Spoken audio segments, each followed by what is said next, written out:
Captain Lisa Reynolds stared at the massive screen on the bridge of the ESD horizon. A strange object had appeared near Jupiter's orbit 3 hours ago. It didn't match any known human spacecraft. Status report. She called to her crew, keeping her voice steady despite the rapid beating of her heart. Unknown vessel holds position, Captain, answered First Officer Paul Wright. No response to our signals yet. Lisa nodded and brushed a strand of blonde hair from her face. After years of searching the stars, humanity had finally found proof they weren't alone. The ship, if that's what it was, had a strange curved shape like nothing built on Earth. Continue broadcast on all frequencies, she ordered. Let's be friendly. The tension on the bridge was thick enough to cut with a knife. 20 men and women, the best Earth had to offer, waited silently at their stations. Captain, we're getting something, said Communications Officer Samantha Jones. Her fingers flew across her console. I don't understand it, but it's definitely a signal. Put it through speakers, Lisa said. A series of high-pitched sounds filled the bridge. They rose and fell in patterns that seemed almost like speech, but nothing human. Run it through the translator, Lisa ordered. As they waited, Science Officer Ben Martinez spoke up. Captain, I recommend we scan their hull. Might give us clues about who we're dealing with. Lisa hesitated. Will they detect the scan? Possibly, Ben admitted. But it's a standard procedure, like looking at someone's clothes to guess where they're from. Do it, Lisa decided. Gentle scan only. The science officer activated the ship's sensors. Data began flowing onto his screen. Captain, their hull is made of materials we've never seen before. Energy readings are off the charts. They're at least a century ahead of us, maybe more. Suddenly, alarm bells rang across the bridge. They're powering up something, shouted Tactical Officer Greg Wilson. Energy spike. Are they responding to our scan? Lisa asked, gripping her chair. Before anyone could answer, a beam of bright blue light shot from the alien vessel. It missed the horizon by mere kilometers. That was a warning shot, Lisa said, her training kicking in. Battle stations. Raise shields. The crew jumped into action as another beam fired, this one grazing the ship's side. The horizon shook violently. Shields at 60%. Greg called out. One more hit like that, and we're done. Engines to maximum, Lisa ordered. Get us out of here, and record everything. The Earth ship turned and accelerated away from Jupiter. 2 more energy beams followed them, but missed as the horizon picked up speed. They're pursuing, Captain, Paul reported. Lisa made a quick decision. Emergency jump. Now. But Captain, we haven't calculated. Now, Paul, or we won't live to calculate anything. The first officer punched the emergency controls. The stars outside stretched into lines as the horizon made a desperate faster-than-light jump.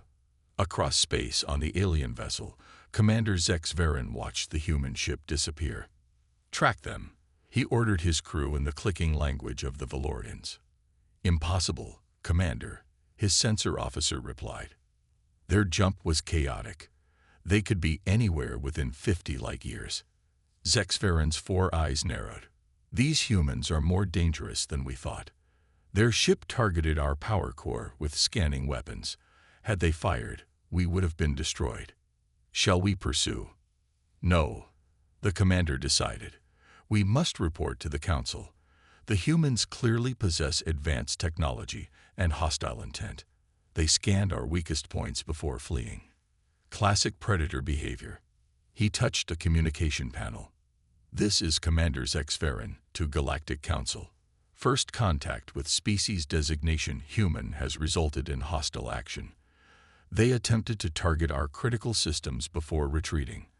I recommend immediate military response before they can organize an attack fleet. As the Valorian ship turned toward deep space, neither side understood the terrible mistake that had just occurred. On the horizon, now safely hidden behind Saturn's rings, Captain Reynolds was sending her own urgent message to Earth. First contact has failed. The aliens fired without provocation. I repeat, Aliens have demonstrated hostile intent. Earth must prepare for possible war. 21 days after the Jupiter incident, people all over Earth looked up at the sky and felt fear. Massive ships appeared in orbit without warning. They were huge, each one larger than the biggest aircraft carrier ever built. All television, radio, and internet broadcasts suddenly stopped. In their place, a message played. The face on screens wasn't human. It had 4 eyes arranged in a diamond pattern, scaly blue-green skin, and no visible nose. "People of Earth," the alien said in perfect English, "I am High Commander Rectoral of the Galactic Council.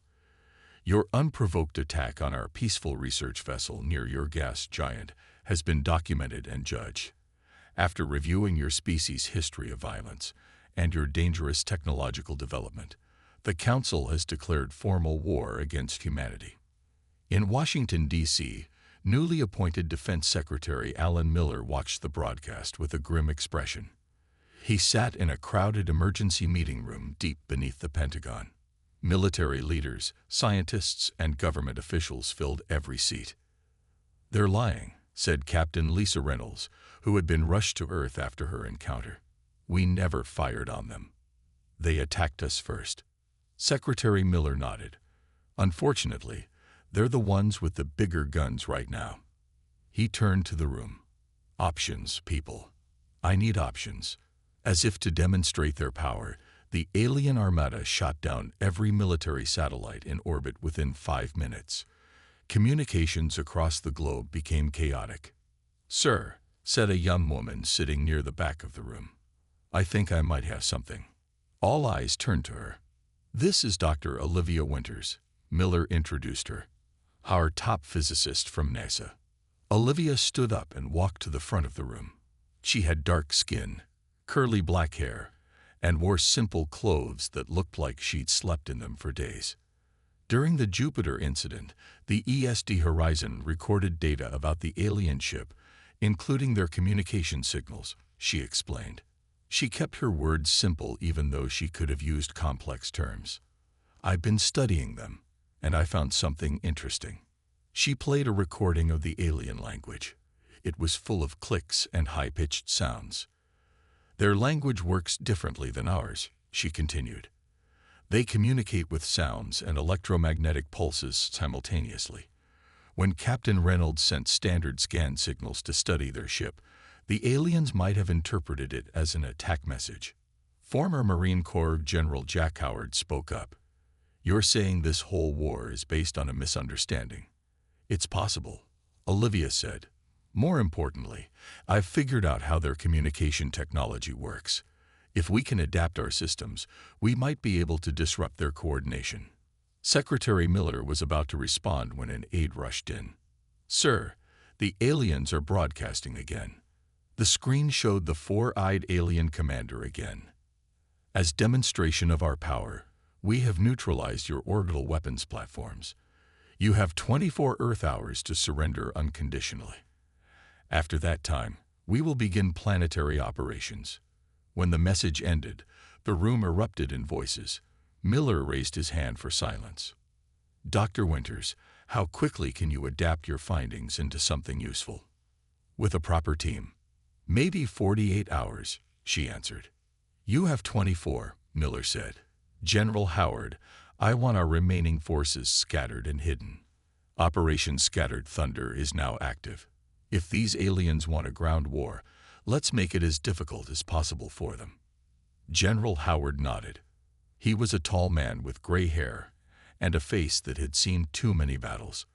"We'll need to capture one of their ships intact. Get their technology." "Agreed," Miller said. "Captain Reynolds, you've seen them in action. You'll work with General Howard on potential weaknesses." The room cleared quickly as everyone rushed to their tasks. Secretary Miller stayed behind with Dr. Winters. "Do you really think we can fight them?" she asked quietly. Miller looked at the satellite images of the massive alien ships. "They declared war expecting us to surrender immediately. They think we're primitive and weak." A small smile crossed his face. I think the Galactic Council is about to learn they made a very big mistake. The Galactic Council expected Earth to surrender within hours. They were wrong. When the 24-hour deadline passed, High Commander Rek Turl ordered the first attack wave. 100 alien ships descended toward major cities across the planet. Their mission was simple: show overwhelming force and crush any resistance. But humans had been busy during those 24 hours. In a bunker deep beneath the Rocky Mountains, Dr. Olivia Winters worked without sleep. Her fingers flew across computer keyboards as she finished her work on the alien communication systems. "It's ready," she said, her voice rough from exhaustion. She pressed a button and spoke into a microphone. "Secretary Miller, the disruptor is online." Miles away in a mobile command center, Secretary Alan Miller received her message. He looked at General Howard, who nodded. "Activate it," Miller ordered. Dr. Winters took a deep breath and pressed the final key. Across the globe, hidden transmitters activated. They'd broadcast signals based on her understanding of alien communication technology. The signals couldn't hurt the alien ships, but they could confuse them. In the skies above Washington, D.C., 3 Valorian warships suddenly lost coordination. Their complex signals became jumbled. Ship commanders couldn't understand orders from their fleet. Their targeting systems showed false information. "Now," shouted General Howard into his secure line. Modified fighter jets rose from hidden bases. They were old planes with new weapons built with Dr. Winters' insights. The pilots flew directly at the confused alien ships. Lieutenant Frank Baker led the first squadron. "Remember training," he told his pilots. "Hit the spots Captain Reynolds identified, and get out fast." The Earth fighters fired special missiles at specific points on the alien ships where Captain Reynolds had noticed weaknesses. 2 alien vessels exploded in brilliant flashes of light. A third spun out of control and crashed into empty farmland. Similar scenes played out across the globe. By the time the aliens restored their communications, 7 of their ships had been destroyed, and 1 had been disabled without exploding. On his command ship, High Commander Rek Turl received the news with shock. "Impossible," he hissed. "These primitives shouldn't have the technology to interfere with our systems." His second-in-command, a Valorian named Kilverin, looked troubled. "Sir, the humans have shown unexpected capabilities. Perhaps we should." "Double the attack force," Rek Turl interrupted. "We will crush them with numbers." Meanwhile, General Howard led a daring mission to the crashed alien ship. His team wore special suits designed to protect them from alien environments. "Move fast," he ordered as they approached the damaged vessel. "We don't know how long we have before they send rescue teams." Inside the ship, they found 3 injured aliens. The medical team carefully sedated them, while engineers worked to secure the technology. "Sir, this ship is intact enough to fly," reported Major Nancy Clark, an aerospace engineer. "If we can figure out the controls, we could take it." General Howard smiled. "That's exactly what we're going to do, Major." 48 hours later, scientists at a hidden base in Nevada worked around the clock studying the captured ship. Dr. Winters made breakthrough after breakthrough. "Their technology isn't magic," she explained to Secretary Miller during a video call. "It's just more advanced. But we can understand it, and more importantly, we can adapt it." Miller nodded. "How soon until we can implement your findings?" "We've already started," Dr. Winters said. "The first shield generators based on their technology will be online tomorrow. Within a week, we can have weapons." In space, the Galactic Council held an emergency meeting. The Valorian representative stood before the gathered leaders of 27 advanced species. "The humans are more resilient than expected," he admitted. "They have already adapted some of our technology and used it against us. Our initial assault failed." A member of the peaceful Araxian species spoke up. "Perhaps we acted too hastily in declaring war." "No," the Valorian insisted. "Humans are dangerous. We must simply increase our efforts." The council voted to continue the war, But as the meeting ended, many representatives exchanged worried looks. No species had ever adapted so quickly to galactic technology. The humans were proving to be unlike any enemy they had faced before. 6 months into the war, the Galactic Council gathered for an emergency meeting. Representatives from 27 species sat in a vast circular chamber on their distant homeworld. High Commander Rectoral of the Valorians stood before them, his 4 eyes blinking nervously. "The human resistance continues to grow stronger," he admitted. "We have lost 37 warships. Our ground forces have failed to secure even a single major city." Murmurs filled the chamber. The Valorian commander had promised a quick victory. Instead, the war was becoming costly for the Council. "We must increase our efforts," Rectoral insisted. "I propose planetary bombardment to force surrender." The Araxian representative, diplomat Sel Murin, rose from her seat. Her species was known for peaceful solutions. "Bombardment would kill millions of innocent beings," she said. "This war was declared based on a single incident that may have been a misunderstanding. I propose we reconsider our actions." Council scientist Trelnorak stepped forward next. He was small with pale skin and large eyes. "I have studied the humans extensively," he said. "In 6 months, they have adapted technology that took other species decades to understand. Their ability to learn and change is unlike anything we have seen before. On Earth, that adaptation continued at remarkable speed." In a laboratory beneath the Rocky Mountains, Dr. Olivia Winters watched as engineers tested a new shield generator. "Power to full," she ordered. The machine hummed to life. A transparent dome of energy formed over the test area. An engineer fired a weapon based on alien technology at the shield. The energy blast hit the dome and dissipated harmlessly. "It works," Dr. Winters said, allowing herself a smile. "Get this to production immediately. Every major city needs these shields within 2 weeks." Meanwhile, a small team of humans worked on a different mission. Special Forces Commander Diane Lewis led a squad of 6 soldiers on a covert operation to Mars. The aliens had established a communication hub on the Red Planet. "Move quietly," Commander Lewis whispered as they approached the alien facility. "We need those files intact." Her team wore advanced stealth suits created using reverse-engineered alien technology. They entered the facility without setting off alarms and reached the central computer room. 30 seconds until the next guard patrol," warned Sergeant Kyle Peterson, watching the security feeds. Commander Lewis plugged a special device into the alien computer. Dr. Winters had designed it to hack into their systems. The device worked quickly, copying thousands of files.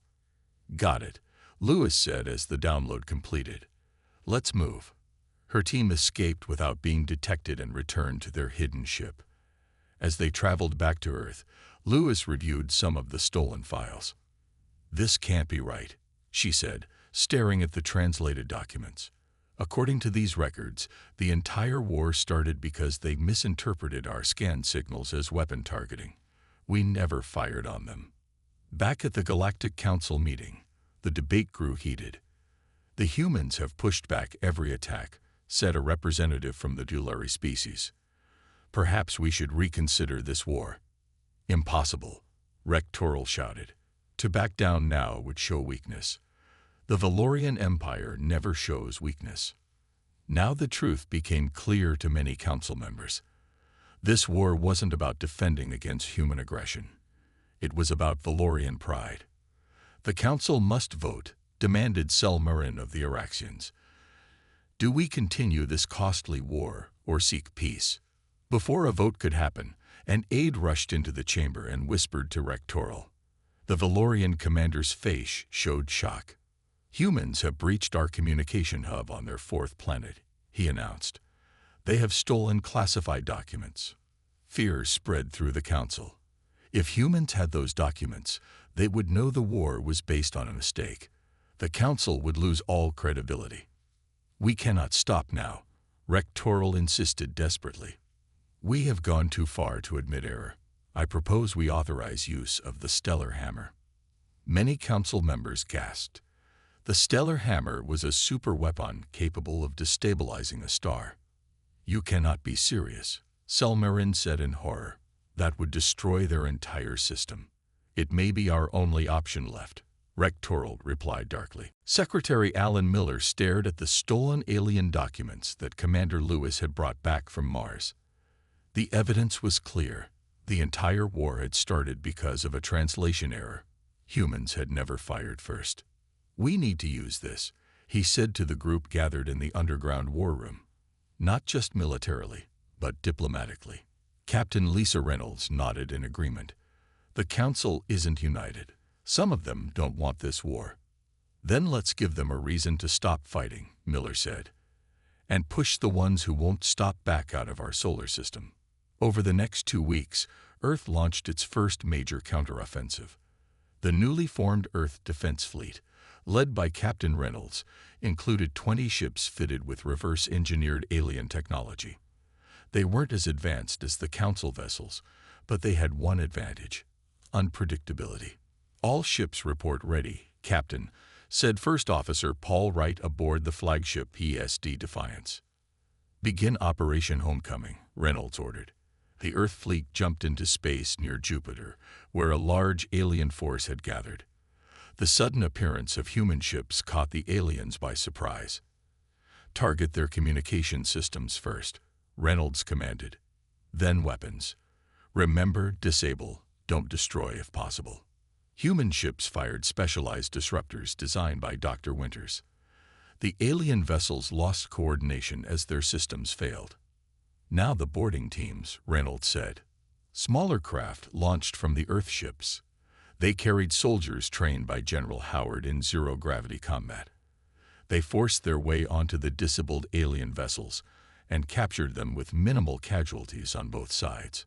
In just 3 days, the humans drove the Council forces completely out of the solar system. News of the defeat spread quickly through the galactic community. Meanwhile, Secretary Miller focused on the diplomatic front. Using the files Commander Lewis had recovered, he contacted the Araxians directly, bypassing the Valorian-controlled Council channels. "We know the truth," Miller told diplomat Selmarin during their secret communication. "This war was based on a misunderstanding. We never fired on the Valorian ship." Selmarin's face showed concern. "Many on the Council already suspect this, but the Valorians refuse to admit their error." "Share these files with the other Council species," Miller urged. "Let them see the evidence." Within days, several Council species began questioning the war. The Dulari withdrew their forces entirely. 3 other species followed. The Valorian position weakened, but they refused to back down. On Earth, life began to improve slightly. With alien forces pushed out of the solar system, people started to rebuild. The new shield generators protected major cities, and factories worked around the clock producing more advanced weapons based on alien designs. General Howard trained soldiers to use the new technology. "The aliens fight by the book," he told his troops. "But there is no book for fighting humans. We adapt, we improvise, and that confuses them." But not all news was good. Dr. Winters discovered disturbing information in the stolen files. "They're building something called the Stellar Hammer," she told Secretary Miller and the other leaders. "From what I can tell, it's a weapon that can destabilize our sun." The room fell silent as everyone processed this terrifying information. "How long do we have?" Miller asked. "Based on these specifications, maybe 2 months before it's operational," Dr. Winters answered. Commander Lewis spoke up. "We need to destroy it before they finish building it." "Can we?" General Howard asked. "We've barely learned to operate their ships, let alone launch an attack on what must be a heavily defended facility." Dr. Winters studied the data again. "The weapon is being built on a Valorian manufacturing world called Terek Prime. It's deep in their territory. Impossible to reach with our current ships," Captain Reynolds said. Commander Lewis stood up. "Nothing is impossible. We don't need a fleet.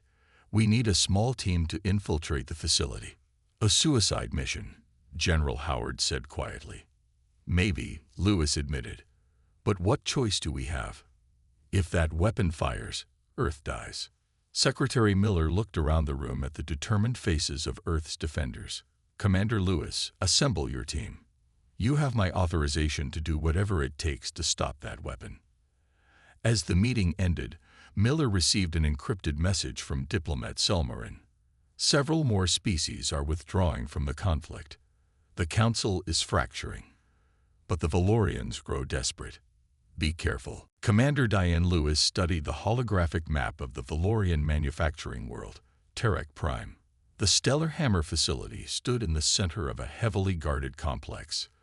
This mission is nearly impossible, she told her team of volunteers. I won't lie to you. Many of us probably won't come back. Sergeant Kyle Peterson nodded. Better to die trying than watch Earth burn, Commander.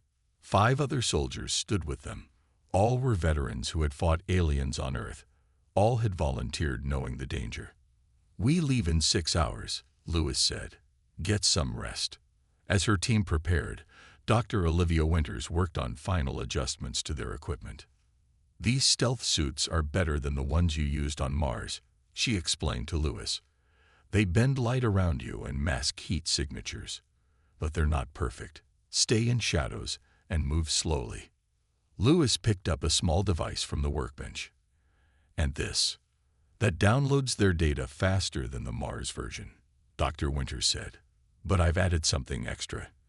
It can also override their systems if you find the right access point.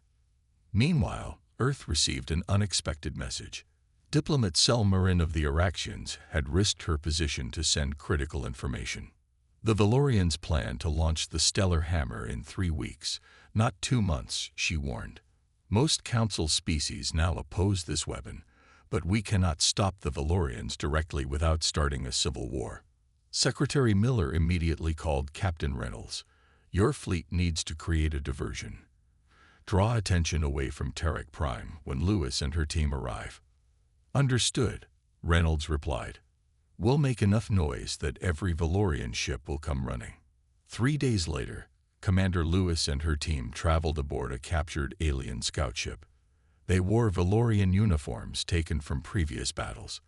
Their pilot, Lieutenant Maria Alvarez, had spent weeks learning to fly alien craft. Approaching Terek Prime, Alvarez reported.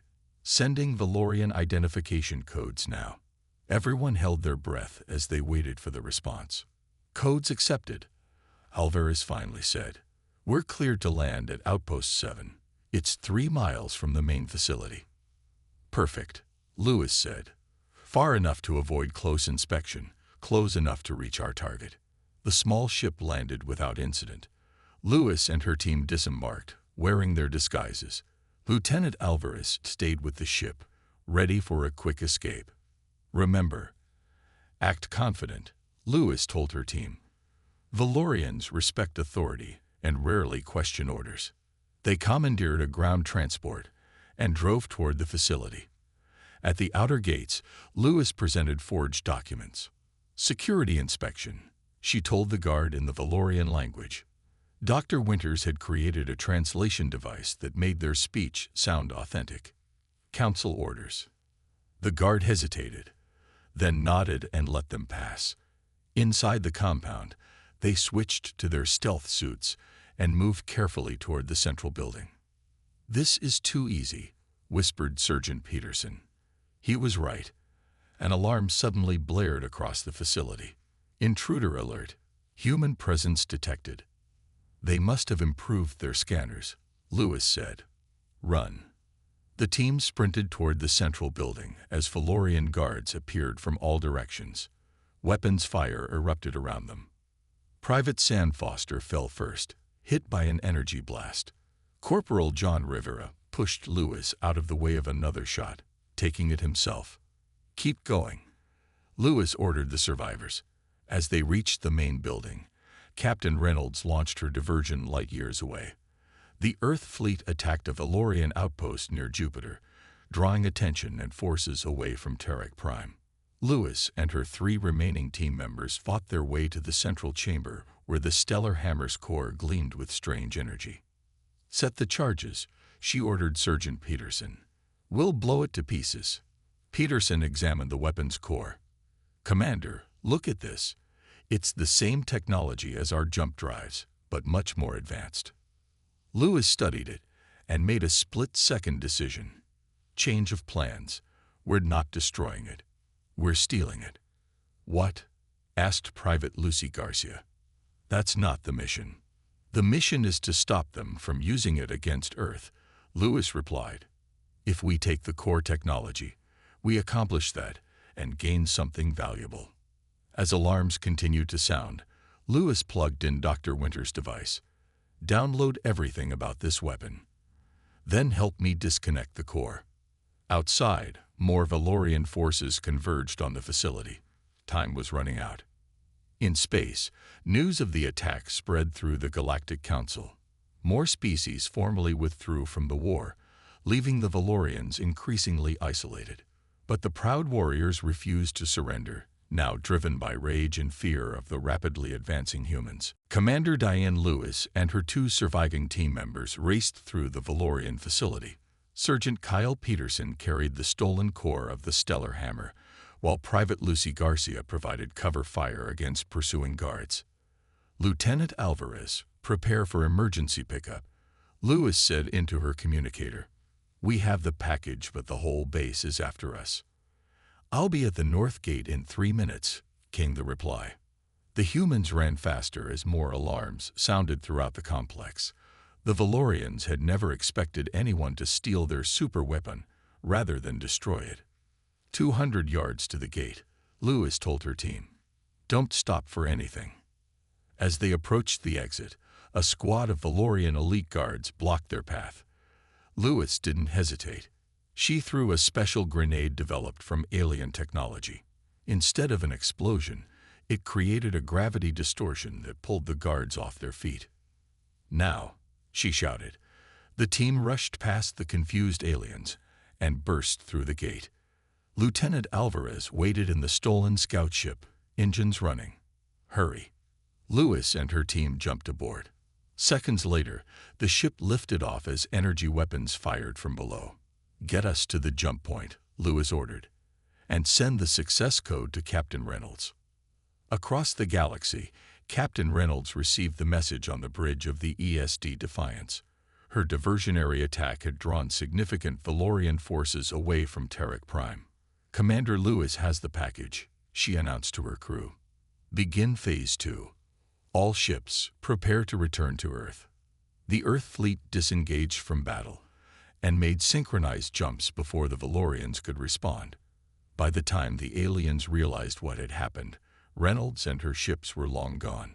Back on Earth, Dr. Olivia Winters and her team waited anxiously for Lewis to return with the Stellar Hammer technology. When the stolen scout ship finally landed at the secret base in Nevada, Winters rushed to meet it. "You did it," she said as Lewis emerged with the glowing core. "I can't believe you actually stole it." "Lost good people doing it," Lewis replied grimly. "Make it worth their sacrifice." Dr. Winters immediately began studying the alien technology. She worked for 3 days straight, barely stopping to eat or sleep. On the 4th day, she called an emergency meeting with Secretary Miller and the other leaders. "The Stellar Hammer isn't just a weapon," she explained. "It's a gravity manipulation device of incredible power. It was designed to destabilize our sun, but we can repurpose it." "How?" asked Secretary Miller. Dr. Winters displayed a complex diagram on the main screen. "We can use it to create a gravity distortion field. It would trap enemy ships, preventing them from jumping away or maneuvering effectively." Captain Reynolds studied the diagram. "How soon can we deploy it?" "The prototype will be ready in 48 hours, Dr. Winters said. "We can install it on the Defiance." Meanwhile, in Galactic Council space, the Valorians prepared for their final attack. With most other species withdrawing from the war, they gathered their remaining forces, nearly 300 warships. "The humans have stolen our greatest weapon," High Commander Rek Toril told his captains. "They must be destroyed before they learn to use it. We will attack Earth directly and end this war." What Rek Toril didn't know was that Secretary Miller had been working with diplomat Selmer and to address the full Galactic Council. Using the evidence Commander Lewis had recovered from Mars, they prepared to reveal the truth about how the war began. Many council members already suspect the truth, Selmarin told Miller during a secure communication. Your evidence will confirm it. Will it stop the Valorians? Miller asked. Selmarin's expression grew serious. I fear they are beyond reason now. Their pride will not allow them to admit such a grave error. They will attack regardless of the Council's decision. On Earth, General Howard prepared ground defenses should the space battle fail. Cities were evacuated, and military forces positioned in strategic locations. If they get past our fleet, we'll be ready, Howard promised. Captain Reynolds prepared her ships, now including the Defiance with its new gravity weapon. Dr. Winters worked frantically to finish calibrating the system. This is our best chance, Reynolds told her crew. The Valorians think they're launching a surprise attack, but we'll be waiting for them. Advanced scouts reported the Valorian fleet would arrive within 24 hours. Earth prepared for the final battle of a war that never should have happened. 300 Valorian warships appeared near Earth's orbit. They formed a massive attack formation, their weapons charged and ready. High Commander Rek Toril stood on the bridge of his flagship, determined to end the human resistance once and for all. Begin the attack, he ordered. No mercy. But Earth was ready. Captain Lisa Reynolds had positioned her fleet strategically. The ESD Defiance waited at the center, surrounded by 30 Earth ships equipped with reverse-engineered alien technology. They've arrived, Reynolds said calmly. All ships hold position. Wait for my mark. The Valorian fleet moved forward, firing their first wave of energy weapons. Earth's ships activated their shields, absorbing the impacts. Now, ordered Reynolds. Dr. Winters, aboard the Defiance, activated the repurposed stellar hammer technology. A wave of energy pulsed from the ship, spreading outward in a ripple of distorted space. When it reached the Valorian fleet, their ships suddenly slowed to a crawl. Gravity field activated, Dr. Winters reported. They're trapped. The Valorian ships struggled against the invisible force that held them nearly motionless. Their weapons still fired, but the shots moved so slowly that Earth ships easily avoided them. All ships, attack pattern Delta, Reynolds commanded. Target engines and weapons. Remember, we want to disable, not destroy. Earth ships moved with surprising agility, firing precisely at the immobilized enemy vessels. One by one, Valorian ships lost power or weapons capability. Some tried to jump away but found their drive systems wouldn't function within the gravity field. On his flagship, Rek Toril watched in horror. This is impossible. How did they adapt our technology so quickly? His second-in-command had no answer. Their mighty fleet was being systematically disabled by a species they had dismissed as primitive just months ago. Meanwhile, Secretary Alan Miller and diplomat Selmarin addressed the full Galactic Council via emergency communication.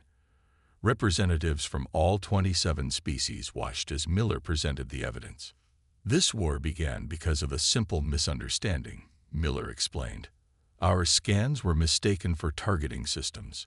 We never fired on the Valorian ship, as these records clearly show. The council members reviewed the evidence in silence. Then, one by one, they voted to officially end the war and recognize the mistake. The council acknowledges our grave error, announced the council leader. We offer our sincere apologies to the people of Earth and commit to reparations for the damage caused. But High Commander Rek Toril refused to accept defeat. His flagship broke free from the gravity field through a desperate overload of its engines. The massive vessel charged directly at Earth, its weapons aimed at major population centers. If we cannot win, we will ensure the humans suffer, Rek Toril declared. Captain Reynolds moved the Defiance to intercept. All power to forward shields, she ordered. Prepare for impact if necessary. But before either ship could fire, 3 Araxian vessels appeared, positioning themselves between the Valorian flagship and Earth. Stand down, Commander, came the voice of the Araxian fleet leader. The council has spoken. The war is over. More ships from other Council species appeared, surrounding the Valorian vessel. Faced with the united opposition of the Council, Rectoral finally surrendered. 2 weeks later, Earth celebrated not just victory, but a new beginning. The Galactic Council formally invited humanity to join as its 28th member species, the fastest advancement of any civilization in galactic history. In our mistake, we discovered something remarkable, admitted the Council leader during the ceremony. Humans possess an adaptability and resilience unlike any species we have encountered. The galaxy will benefit from your unique perspective.